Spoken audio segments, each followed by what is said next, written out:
li nga xamante ne mooy locataire ñi nga xamante ne lay wax sax ñooy locataires yi di leen défendre ci réew mi muy di association de défense des locataires du Sénégal Elimane Sall moom la ñuy dalal tey Elimane nuyu naa la. maa ngi lay fay soxna Aram di nuyu aussi Papis.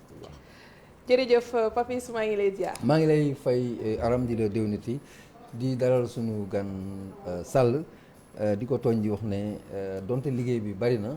waaye dafa mel ni fësul ci bëtu sénégalais yi. dëgg la alors dinañu ñëw ci li nga wax am na solo lool mais foofu laa bëgg sax mu njëkkee déjà. ndax liggéey boobu sax am na. ndax tamit locataires yi saa su nekk day mel ni dañuy jooy mais lu ci ëpp njàmbat li am na ñoo xam ne xamuñu fu ñu koy defee wala boobu bëri na ba yéen bokk li ngeen di def sentiruñ ko. jërëjëf Aram jërëjëf Papis je pense que ñun bi pandémie bi soog a jóg rek ci lañ def communiqué et ñi ñuy suivre aussi xam nañ ne boobu ba léegi jóguñ ci à chaque fois bu situation boo xamante ni dafa affecté locataires yi jógee dinañ réagir wax di jafe-jafe yi nga xam ne moom la locataires yi di dund. par exemple bi Covid bi ñëwee def nañ communiqué génne ko dans la presse ñaan président ne ko quand on demande aux gens de rester chez eux il faut que ñu am chez soi. et biñ ko bindee aussi am na autorité yoo xam ne saisir nañ ñu dinañ fexe def le tout ba président génne mesure boo xam ne ça va aller dans le sens de ne pas faire sortir les locataires yi nga xam ne Covid bi ak risques yi nga xam ne yëpp dafa am suspension mesure d'expulsion justement et ci boobu le président dégg loolu génne mesure boo xamante ne nii mu ngi ko génne ci journal officiel numéro 7328 du 10 juin 2020 bi mu ko génnee aussi daf ne période bon évidemment ci ak loi d'habilitation bi loolu amoon na possibilité bon bi mu ko génnee it daf ne pendant période Covid bi ñuy wax ne ku nekk toog sa kër bu ñu génne benn locataire même mesure yi nga xam ne mu ngi woon en cours dañ ko suspendre et que bu ñu jox benn papier huissier boo xam ne dafa war a génne locataire loolu defe naa ne ci actif bi nga xam ne moom lañ def ci Covid bi ci la bokk amul benn jour bu ñuy toog même tey bu ñu recevoirul des appels muy maître Sakho mi nga xam ne moom moo nekk côté tribunal mooy vice-président association bi muy man muy ñeneen ñi nga xam ne ñoo nekk dans les autres secteurs boo xam ne te da ngay intervenir sur un cas précis boo xam ne problème la bu loyer moo xam da ngay am ay retard de paiement parce que Covid bi mu ñëwee ba léegi aussi il faut le dire Aram ñun amuñu moyen def lépp li nga xamante ni nii moom lañ mën def parce que amuñu subvention amuñu dara mais puisque ñun ñoo jéngu ne ñun lii plus jamais ça il faut que ñu xeex pour que locataires yi seen àq ak seen yelleef ñu mën koy maintenir sacerdoce la pour ñun mission presque divine la pour ñun ñuy dimbale ñi nga xam ne dañu nekk dans des difficultés. alors man dama bëggoon balaa ñuy sori ci waxtaan bi ñu def benn précision de taille. parce que xam nga yaa ngi koy wax léegi yaa ngi wax loi d'habilitation bi. muy créer une gestion exceptionnelle. président mën a dérouler sans même mu consulter assemblée. ak beneen bi ci tegoon mooy état d'urgence muy également une gestion exceptionnelle. muy permettre tout ce qui peut se passer mais aujourd'hui état d'urgence amatul. loi d'habilitation bi elle a fait son temps elle est finie léegi lan moo nekk en vigueur concrètement sur le plan de la législation lan la ñu war a mën a jàpp en tant que propriétaire par exemple.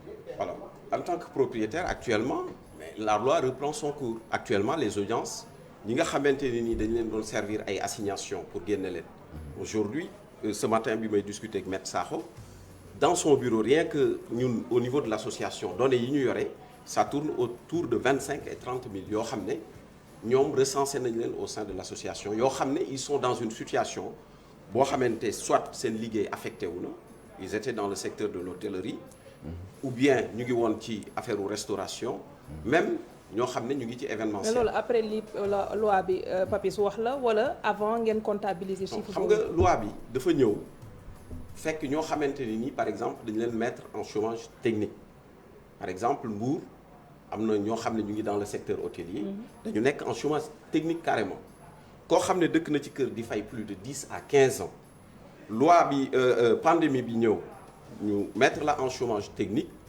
mënatuloo fay li ñu doon ñaan nag chef de l'État mooy ñooñu. mais précision bi Sall. je veux dire par là est-ce que aujourd'hui ordonnance d'expulsion yi ama. non ça a repris. ça a repris parce que période loi d'habilitation bi la woon.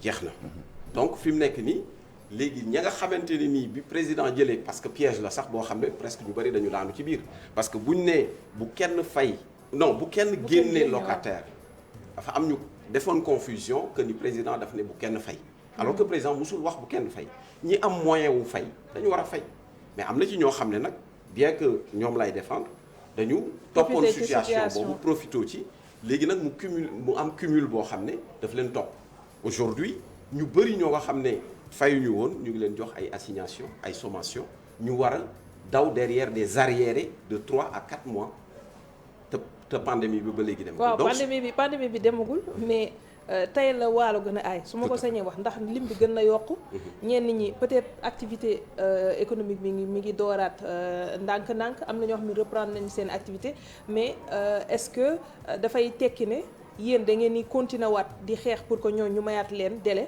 ngir ñu mën a respecter li nga xamante ne sekk nañ ko ak seen i bailleur wala da ngeen di wékkuwaat rek ci li nga xamante ne nii moom la président a teg comme fond pour bëgg ku leen dimbali.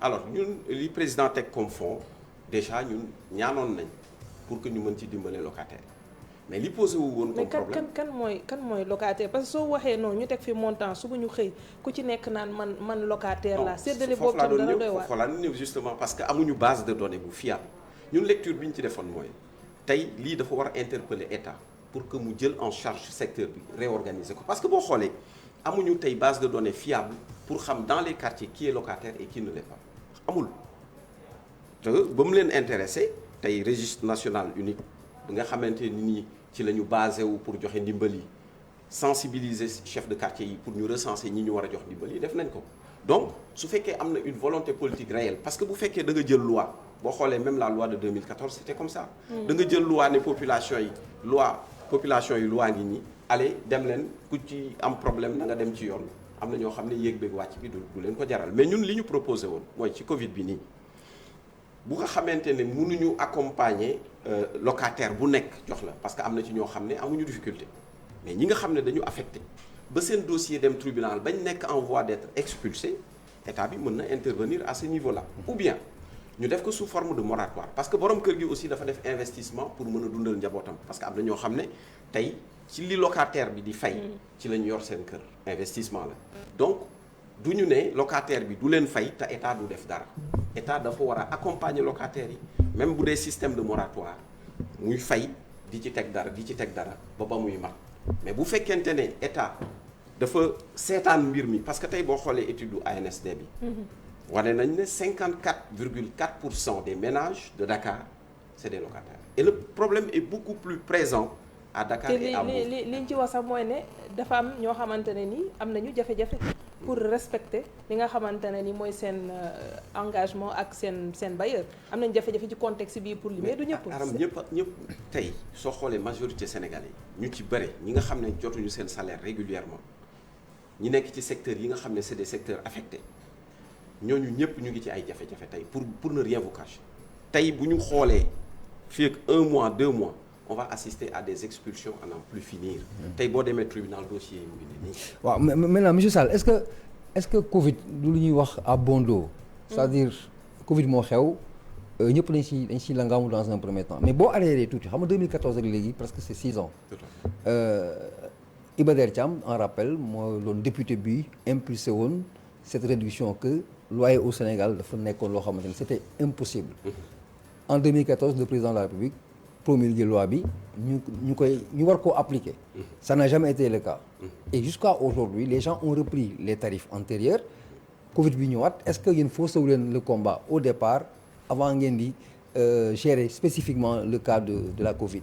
Oui, bon, fausser combat bi c'est un peu difficile parce que nous en tant qu'association encore Papis amuñu moyen wu contraindre bailleurs yi ak agence immobilière yi pour ñu respecter parce que loi bi état moo ko teg état moo waroon accompagner à travers ses démembrements parce que ñun dem nañ ba proposer que ni Papis pour régler ce problème-là dans chaque commune d'arrondissement on peut recruter un licencié ou un maîtrisard en droit teg ko fa muy enregistrer les contrats de location xam ñan ñooy loué ci commune bi ak ñan ñoo loué wul dinañ am base de données est-ce que contrat yooyu sax am na. parce que ñu si bëri dañuy déggoo rek. ak ki nga xam ne non je veux dire Aram bu ñu ko bëggoon légaliser tey dinañ ko légaliser parce que bu ñu ne ku deful contrat mu jaar ci tel bureau contrat boobu bis bu contentieux amee bu ñëwee tribunal dinañ redresser financièrement le bailleur dinañ ko def na jaar soit ci bureau d'enregistrement bi.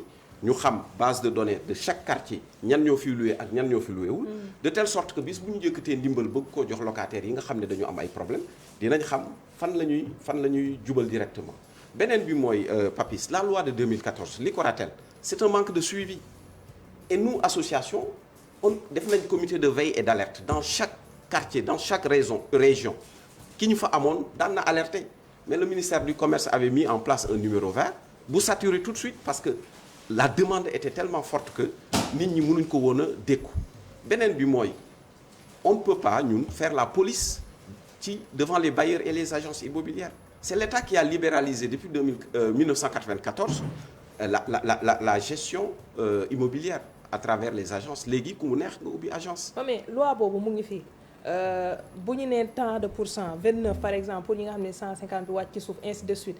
boo waxee loolu ba pare te à côté ñu remarqué ay yenn matériaux de construction yi dañu am augmentation ciment bi yokk jékki-jékki ñu ne la fer bi lii na loolu tamit ndax dina participer ci yombal appliquer loi bi ci ça franchement j'avoue que non mais loolu yëpp man je faisais partie de la commission bi muy wax bu Ibader mais li ci amoon solo mooy dafa amoon ay mesures d'accompagnement yoo xam ne dafa waroon accompagner les bailleurs yoo xam ne dañ ko waroon a exécuter tout de suite après malheureusement ça n'a pas été exécuté parce que les gens fi ñu accroché woon beaucoup plus mooy ci baisse bi et même baisse bi sax ñun après étude yaakaaroon nañ ne def ko par zone moo gën bu ñu nee zone u Guédiawaye 2 chambres salon warul mën a dépasser 100 000 par exemple ñu ne zone u Parcelles Assainies studio mënu fa passer 75 000 léegi nag selon que yow li nga dépensé ci sa kër wala luxe bi fa am wala nga intervenir expliquer ko su ko defee ñu mën a majorer un peu le prix du loyer mais bu ñu nee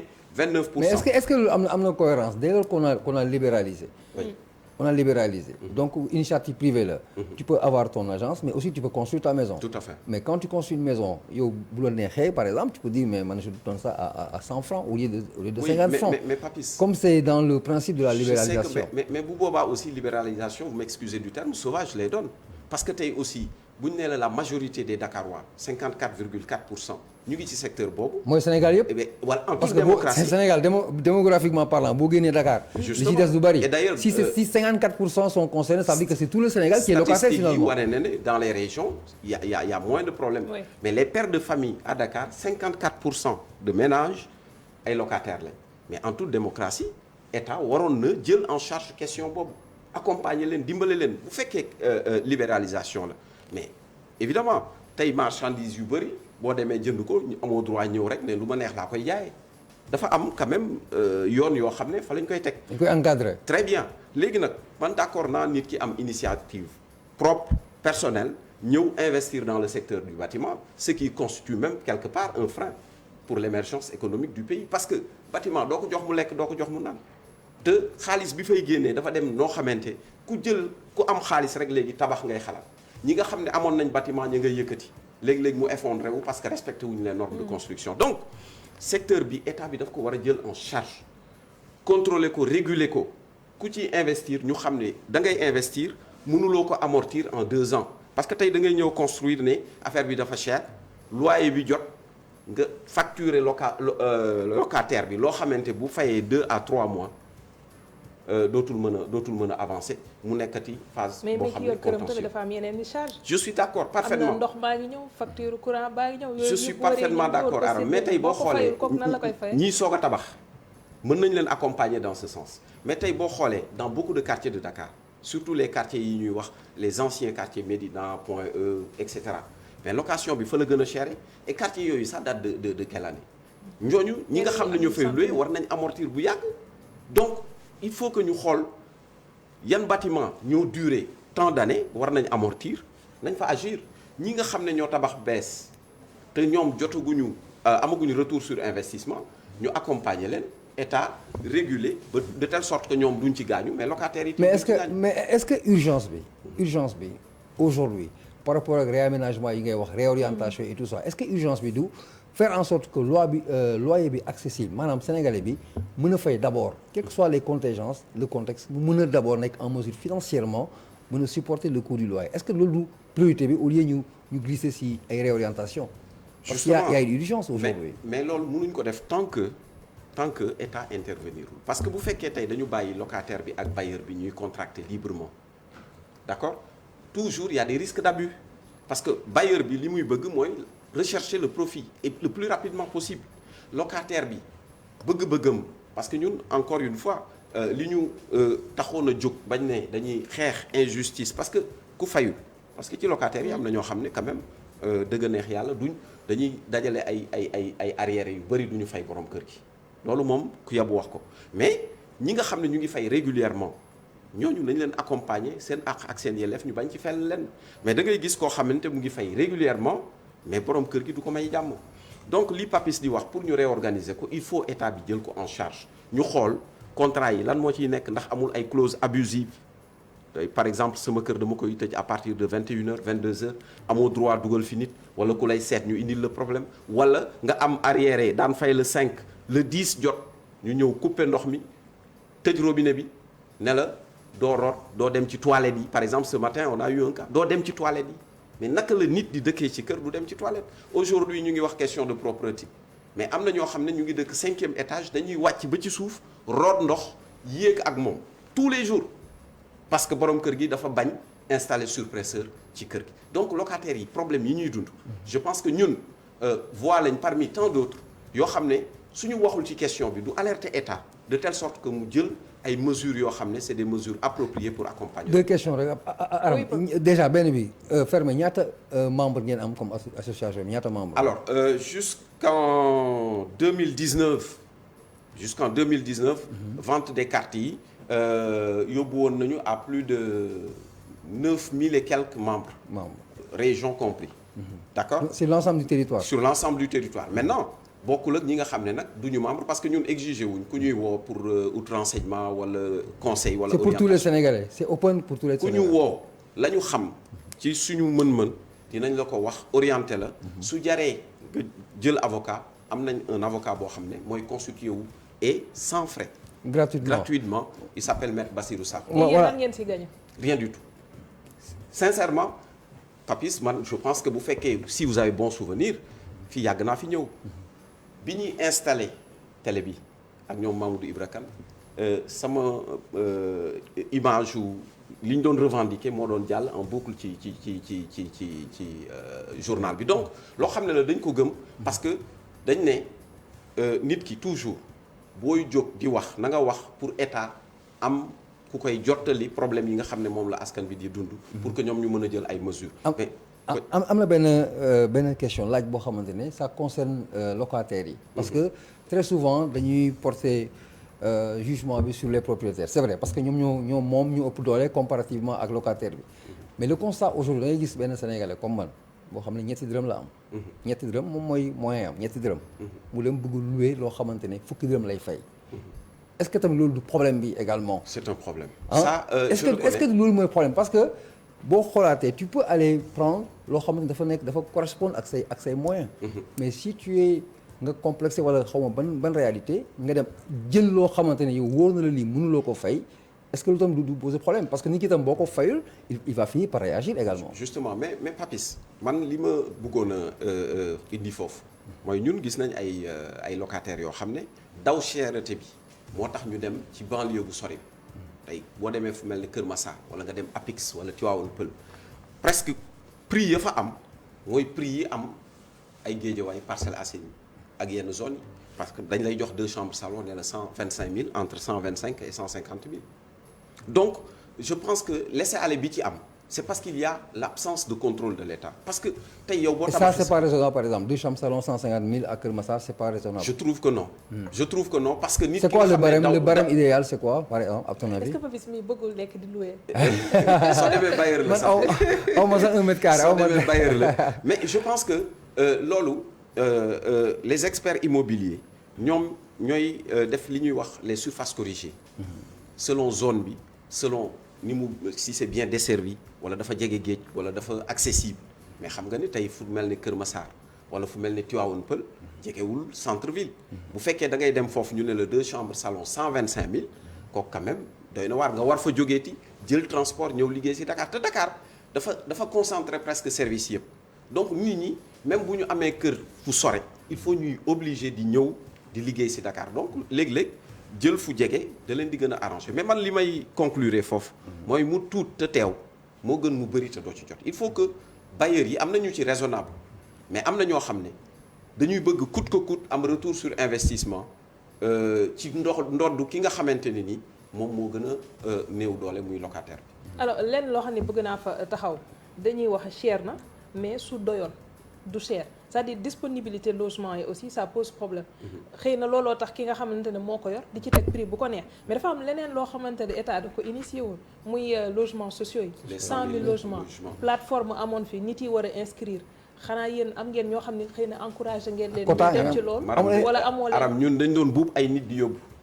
dans les sous-préfectures les préfectures en 2 jours dépassé nañ le nombre qu'on avait demandé. c'est que ñun malheureusement comme li Papis wax du ñu def rek wër ne def nañ mais on a mobilisé des gens jusqu'à présent état bi mu ubbee liste yi ne na ñëpp dem inscrire pour les logements sociaux en 2 jours état xam na ni.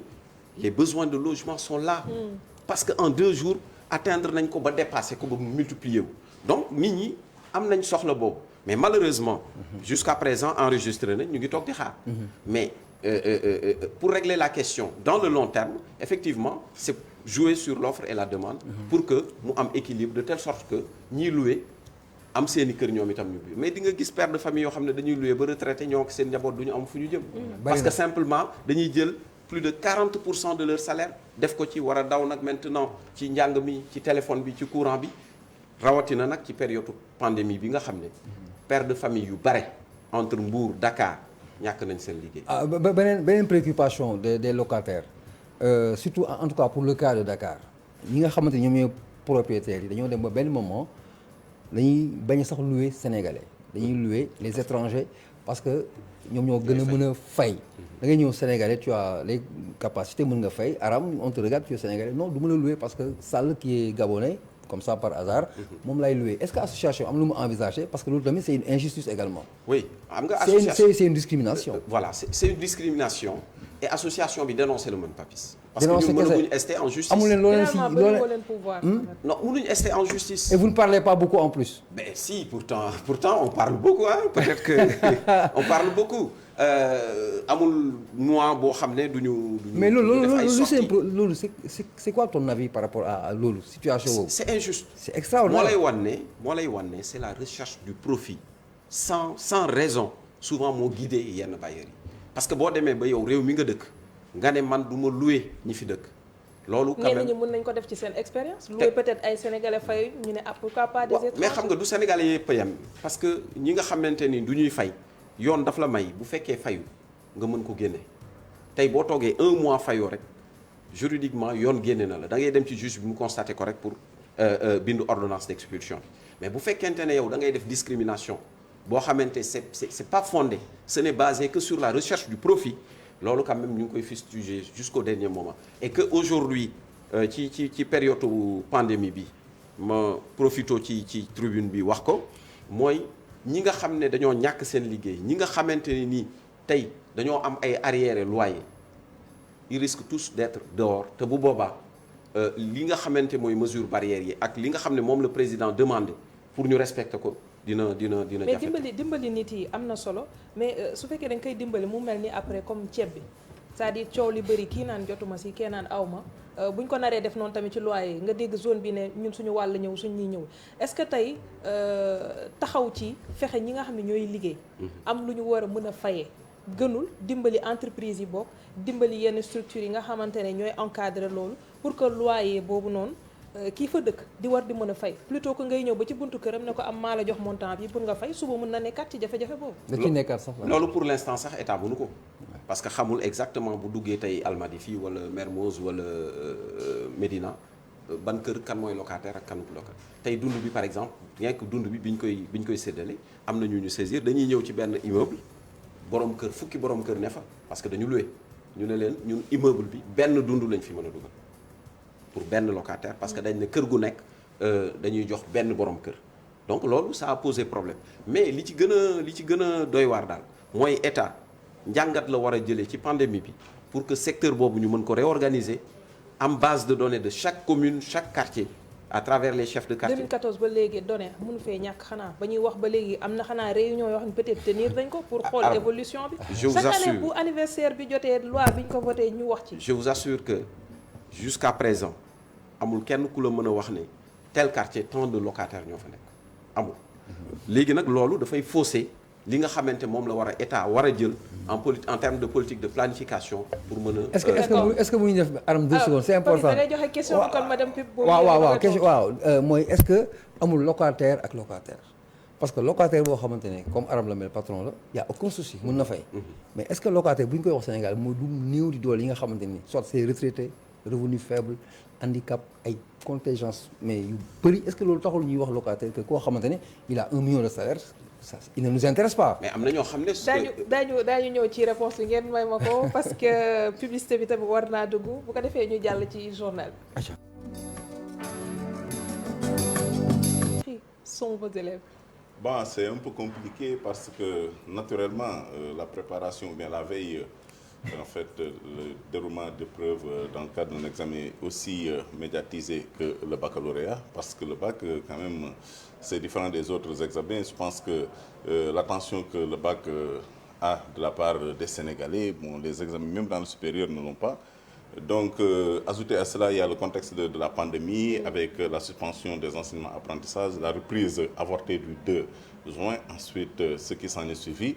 Et donc des élèves qui s'étaient un peu refroidis, d'aucuns parmi eux en tout cas pensaient qu'il n'allait pas y avoir de reprise, donc pas d'examen du baccalauréat.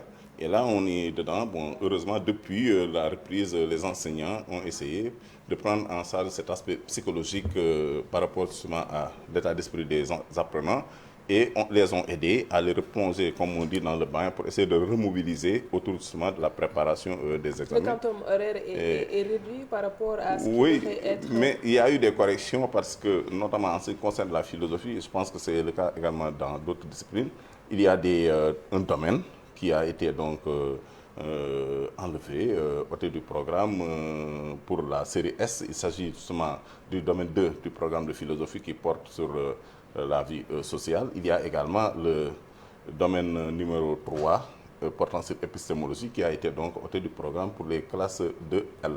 Donc je pense que de ce point de vue-là, il y a des correctifs qui ont été apportés. Et pour le reste, justement, des collègues dans les différents lycées du Sénégal ont essayé, autant que faire se peut, de terminer le programme et de préparer effectivement les élèves à affronter avec sérénité ces épreuves. Alors, dans l'effervescence de la veille de ces anticipés, il y a des constats qui ont été notés de part et d'autre, qui viennent par exemple des acteurs, disant que les enseignements n'ont pas été assimilés par les candidats. Est-ce que c'est une réalité ou c'est des supputations? Écoutez, peut-être il faut relativiser. Bon, on ne peut pas dans l'absolu dire quelle est un peu la situation à l'échelle Sénégal, mais déjà avant l'arrivée de la pandémie et la suspension des enseignements-apprentissages, je pense que 2/4 du programme avait été donc traité avec les élèves, pour certains établissements en tout cas, et que donc peut-être ce qu'il y a eu comme difficulté, c'est le refroidissement lié à cette pause-là et cette période d'incertitude-là dans laquelle effectivement nous avons duré, parce qu'à un moment donné, enseignants comme apprenants pensaient peut-être qu'avec le Covid, surtout la peur que cela a suscité au départ, on n'allait pas reprendre les enseignements apprentissages, mais depuis, effectivement, comme j'ai dit, on a été remobilisé, on a remobilisé les apprenants. Sur quoi seront-ils évalués? On aura un bac au rabais ou... Non, ce ne sera pas un bac au rabais, parce que de toute façon, traditionnellement, en philosophie, ils ont 3 sujets pour l'épreuve de philosophie, 2 sujets de dissertation et un sujet d'explication de texte philosophique au choix. Et donc, c'est ça qu'ils vont avoir. Donc, ce sera une épreuve classique, comme ça se fait, avec, comme j'ai dit, justement pour la L et pour la S, un domaine du programme qui a été ôté pour justement tenir compte des perturbations. Alors, quelles sont les conséquences ou les effets envisageables au regard du contexte? Les effets, on ne peut pas les mesurer, peut-être c'est le résultat. Est-ce que le résultat d'ailleurs suffira pour mesurer les effets? Parce que l'aspect le plus important, c'est l'aspect psychologique, comme j'ai dit. Maintenant, comme j'ai dit, on a essayé autant que faire se peut donc de prendre en charge cet aspect psychologique pour remobiliser les élèves. Et je pense que, en ce qui concerne en tout cas, parce que là où je suis, il est très difficile de parler à l'échelle Sénégal, mais les collègues quand même qui ont du métier, qui ont donc de l'expérience par rapport à la gestion des enseignements apprentissages, se sont attelés à cette tâche-là qui a consisté effectivement à remobiliser les élèves au plan psychologique autour de cet examen-là. Moi, je voulais dire, est-ce qu'il y a eu une influence sur le choix des sujets qui seront proposés aux candidats, compte tenu justement des contingences pour le choix du sujet, le choix du sujet, déjà, en philosophie comme dans les autres matières, il y a une commission nationale de choix de sujet. Est-ce que cette commission, justement, tiendra compte des contingences pour lesquelles les gens sont... Il n'y a pas de contingence à ce niveau-là, parce que comme j'ai dit... Des enseignements qui n'ont pas été quasiment finis, l'école a été handicapée sensiblement. Les enseignements se supposaient, n'est-ce pas, donc, avoir été finis. Pourquoi? Parce que, comme j'ai dit, le Covid est arrivé, la suspension des enseignements apprentissage, en tout cas, est arrivée au mois de mars, le 12 ou bien le 14 mars. Déjà, on était dans le second trimestre et que donc beaucoup d'aspects de ce programme avaient déjà été pris en charge. Il restait peut-être à terminer le domaine 2 pour certains et à s'engager dans l'étude du domaine 3 et du domaine 4 du programme de philosophie. Maintenant que le domaine 3 pour les séries S a été donc ôté du programme et pour la série L, autant pour moi, le domaine 3 a été enlevé et pour la série S, on a enlevé le domaine 2 qui fait pas moins de 7 chapitres. Donc je pense que nous étions dans les délais pour effectivement terminer ce qu'il restait à faire relativement à l'étude de ce programme-là, mais également nous aménager assez de temps de révision avec les élèves. Mais habituellement, vers la fin des cours, des séances publiques de révision se tenaient. Cette année, on n'a pas eu ça parce qu'il est interdit que les gens se rassemblent.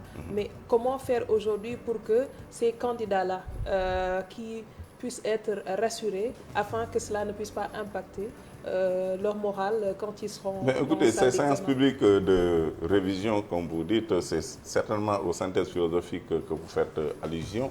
Moi, ma conviction est que ces synthèses-là, peut-être psychologiquement, cela peut rassurer les élèves, mais je ne pense pas que en l'espace de 2 heures de temps, dans le cadre d'une synthèse de philosophie, on puisse faire comprendre à un élève ce que son professeur en classe n'a pas pu lui faire comprendre pendant 9 mois. Donc c'est à la mode, on en organise. Et nonobstant la présence justement de ces mesures-là qui ont été prises relativement à la gestion de cette pandémie, il y a des synthèses qui se sont tenues et il y a également au niveau des médias des initiatives qui ont été prises dans ce sens-là. Mais ce n'est pas très déterminant par rapport à la préparation des candidats. Et parfois, même les synthèses, parfois ça peut dérouter les élèves parce qu'effectivement, ils peuvent y entendre des choses qu'ils n'arrivent pas à digérer le temps justement qui les sépare avec la tenue de l'épreuve. Et ça pose un problème très souvent. Alors, j'aimerais sortir du cadre de l'épreuve de demain pour parler globalement de la discipline elle-même, la philo. Nous avons eu un professeur qui nous disait « Je ne veux pas faire de vous des philosophes, mais des hommes ». Aujourd'hui, est-ce qu'avec votre expérience, vous pensez que nos élèves sont en train d'être faits hommes par la philo? Oui, parce que en fait, ce que la philo est censée installer en l'élève, c'est déjà un esprit de discernement, un esprit critique, lui apprendre à être autonome, à penser par lui-même. Et je pense que cela a des... en fait, par rapport justement à l'expérience que j'ai relativement aux élèves avec qui j'ai eu à travailler en classe de terminale, et je sens dans leur vie après la terminale, dans les études supérieures, mais également dans la vie professionnelle, effectivement, je reçois des retours, des feedbacks qui, justement, attestent de ce qu'il y a eu quand même des avantages liés à leur passage dans une classe de philosophie. Parce que la philosophie, comme vous dites, ça ne se limite pas seulement au programme de philosophie, parce que la finalité, c'est de faire l'homme, parce que l'homme, c'est la liberté. Et cette liberté-là commence d'abord par la liberté de penser, par l'autonomie intellectuelle, le sens critique. Et je pense que c'est ça que la philosophie donc, est censée installer dans les apprenants. Et ça, je pense que nous nous y attelons et les résultats sont visibles. Alors, la suite de la question, c'est aujourd'hui, il est constaté, il est évident que le niveau quasiment n'existe plus en termes de performance. Et c'est dans une langue française qu'on fait la philo, qu'on philosophe un peu. Alors, est-ce que cette baisse a sensiblement touché cette frange? Ben oui, vous savez, la difficulté que les élèves ont ils n'ont pas de difficulté avec la philosophie, mais plutôt avec la langue. La barrière linguistique, mais ma foi, ça, c'est la croix et la bannière pour les apprenants parce qu'on enseigne la discipline en langue française. En même temps, également, les sujets sont libellés en langue française, donc il faut avoir un certain niveau de français pour lire l'énoncé, l'analyser et le comprendre avant de faire une production en français. Et ça, je vous dis, parce qu'ils ont d'énormes difficultés avec cette langue-là. Et ça donne ce que ça donne. Et quand on parle de baisse de niveau, ben, moi je me demande est-ce que le niveau a déjà haussé? Parce que cette baisse de niveau que nous déplorons aujourd'hui, à l'époque de la colonisation, je pense que les colons déploraient cette baisse de niveau et ça a été une très grande équation qui s'est posée à eux pour essayer de voir comment juguler cette situation-là. La barrière, c'est la langue française. Malheureusement, nous enseignons dans cette langue-là, mais c'est très difficile parce que déjà, il faut franchir la barrière de la langue avant justement d'attaquer les connaissances, les contenus, mais également le savoir-faire philosophique. Alors là, on laisse de côté les élèves et on parle aux enseignants eux-mêmes. Par rapport aux réformes qui sont suscitées de part et d'autre, sur le contenu même programmatique au niveau national, le constat est aujourd'hui, le peu de philo que nous avons appris un peu, c'est que toutes les références sont à la limite occidentale. Au regard des choses, il y a des Africains, des Arabes qui ont été des théoriciens exceptionnels, mais pour lesquels ils sont les parents pauvres pour la restitution de la connaissance. Est-ce qu'il n'y a pas temps aujourd'hui de basculer dans ce sens pour que la perception soit beaucoup plus accessible pour nous qui avons des problèmes de langue par rapport à la discipline? On parle de la décolonisation de l'école et des contenus d'enseignement. Bon, ça c'est un débat, je pense, qui ne date pas d'aujourd'hui et c'est une réalité effectivement, comme vous dites. Je me rappelle, il y a 2 ans, au Magal de Touba, à la cérémonie officielle, le porte-parole du Khalife général des Mourides a fait, n'est-ce pas, donc un cours magistral sur la liberté, mais la conception de la liberté chez Ahmadou Bamba, mais moi, ça a été une découverte, mais c'était extraordinaire.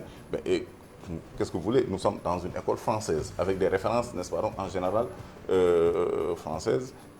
Même si en philosophie, quand même, nous avons la liberté. Et d'ailleurs, moi, j'avais dit que j'allais introduire dans mon chapitre, mon cours sur la liberté, cet aspect-là, cette conception-là de la liberté, parce que, en fait, c'est un débat contradictoire, donc, de point de vue relativement aux notions. Mais il y a des risques, il y a des risques qu'il n'y ait pas d'harmonie, parce que quand vous incorporez, par exemple, cet aspect dans votre programme, dans vos enseignements à vous, il n'est pas évident que cela soit universalisé, entre guillemets, ou nationalisé. En fait, dès qu'on s'accorde sur le principe de la liberté, n'est-ce pas, donc qui fonde la discipline qui est la philosophie, et que donc c'est un débat contradictoire, je pense que toutes les idées se valent et que donc on peut les confronter, essayer d'en tirer, n'est-ce pas, donc une position.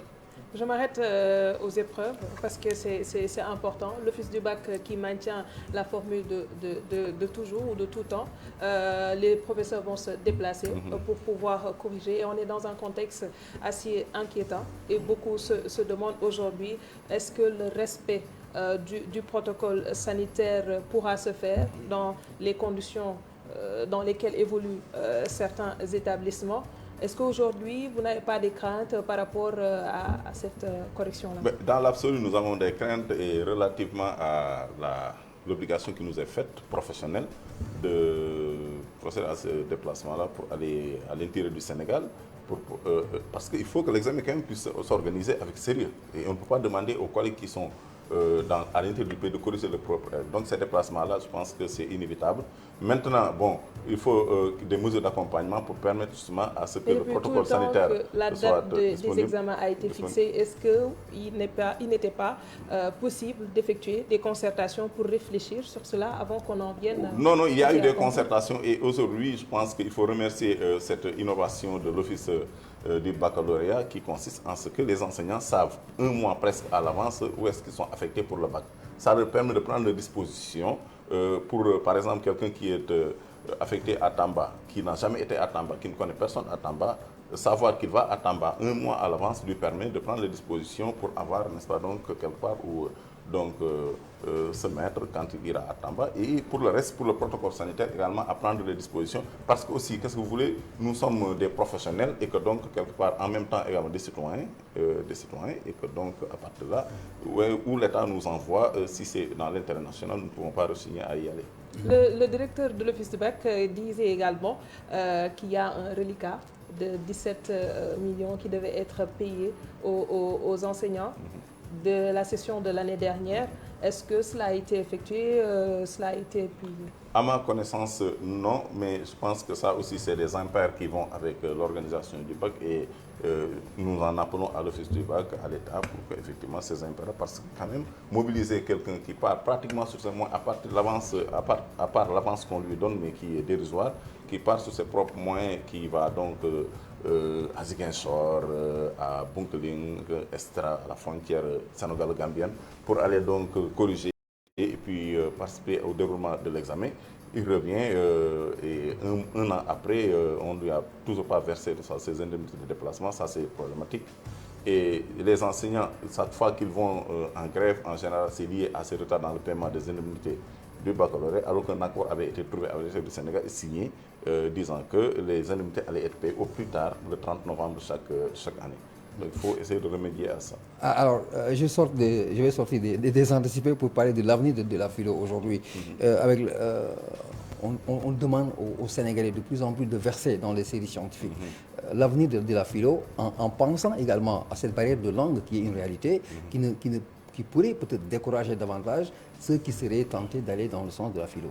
Non, non, je pense que rien ne changera, quoi, parce que depuis qu'on parle de la philo en la comparant à la science, en préférant l'enseignement des sciences à l'enseignement de la philosophie, les gens continuent de philosophie. Depuis les progrès réalisés par la science et ensuite par la technique, on parlait de la mort de la philosophie. La philosophie, elle est toujours là parce que ça satisfait un besoin que ni la science ni la technique ne peuvent satisfaire. En même temps également, même les techniciens, même les scientifiques ont besoin, n'est-ce pas, d'une source philosophique parce que aussi la science peut-être, on peut dire qu'elle n'est ni bonne ni mauvaise, c'est une sorte de pharmacone, mais son utilisation est l'affaire de l'homme et que donc là, on a est-ce besoin qu'on de la prouve philosophie suffisamment parce que pour moraliser l'homme dans l'utilisation qu'il fait donc des résultats de la Est-ce que vous n'êtes pas vous-même les responsables de la décadence de la philo? Si on sait aujourd'hui que dans la réalité, il y a des enseignements qui sont donnés par des sociologues, est-ce que ce n'est pas déjà un problème? Et si on revient un peu, je me donne l'autorisation de vous trouver dans votre propre schéma, la socio est une réplique de la philo. Non, mais c'est en fait, il y a une nuance, il y a une différence, parce que quand même, sinon on allait enseigner, on n'allait pas enseigner séparément la philo et la sociologie, c'est différent. Maintenant, l'intrusion des sociologues et autres transfuses du français, des professeurs de français dans l'enseignement de la philosophie, c'est expliqué à un moment donné par un déficit, mais un déficit criard de professeurs de philosophie. Donc on a pris des sociologues, etc. Mais de toute façon, si tu n'as pas une formation de base en philosophie, tu seras le premier en classe à souffrir parce qu'il y a des profondeurs, un background qui est nécessaire pour pouvoir, n'est-ce pas, donc à la surface, essayer d'enseigner au niveau des élèves. Et je pense que de plus en plus, on est en train de remédier à ça. Les effectifs ont explosé au niveau du département de philosophie de la FASTEF où on forme les élèves professeurs en philosophie et que progressivement peut-être le gap va être donc comblé. Maintenant, par rapport à ça, il faut également que la formation continue, n'est-ce pas, soit de mise parce que on ne sort pas directement de l'université en faisant une transition d'une année à l'école normale et prétendre, n'est-ce pas, donc avoir assez d'expérience pour pouvoir se mettre les connaissances académiques dont on est dépositaire au niveau des élèves. Et c'est à ce niveau-là que les inspecteurs et comment ils s'appellent encore, les doyens doivent intervenir pour aider un peu les plus jeunes à mûrir en expérience pour mieux aider les élèves. Comment on appelle philo en wolof? Xeltu gi. Merci beaucoup Daouda Gueye, professeur de philosophie. Merci également à Papis Diaw et à vous qui nous suivez. Recevez-nous demain à la même heure. Chez vous, on pourra échanger toujours sur l'actualité, passer d'excellents moments en compagnie de nos programmes.